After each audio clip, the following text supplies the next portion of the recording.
Hello everybody and welcome to the next lab. In this lab we're working with an air track and gliders. And we're going to be doing experiments involving kinematics. And the key focus of this lab is all about understanding, like in a physical example, the concept of velocity, acceleration, rate of change, and a derivative, which is an instantaneous rate of change. And in order to do that we have two parts. One, where we're measuring the average velocity, right? The time it takes for gliders to pass while accelerating between two photogates, right? And it's accelerating along the way. So it's going faster here than there. And then we're going to be moving the top photogate down each time.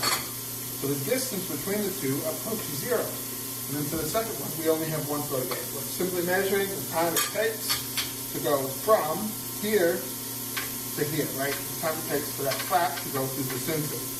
And that's sort of mimicking, like I said, the derivative, an instantaneous rate of change. You're going to then take the data we give you and make some plots. For the first part, for the first graphs, you plot, where is it? The average velocity versus the distance traveled.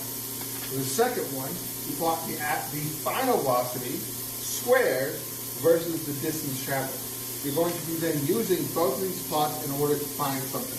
For the first plot, for part A, like I said, this distance is approaching zero. You're going to graph that and extrapolate it out to the zero marker and see what the velocity would be if the distance truly did approach zero between these two things. So it'll give you that final result for that derivative, that instant rate of change. For the second part, we're going to be using an equation that compares acceleration to the final velocity, one of the kinematic equations. In the manual, it describes you have v squared over d, which is the slope, equals what? And one of the equations is vf squared equals 2ad. So if you have v squared over d, that equals 2a.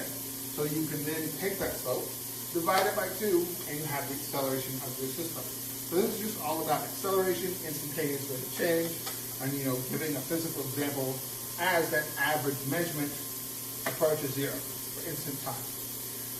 That should be it. Have a nice day.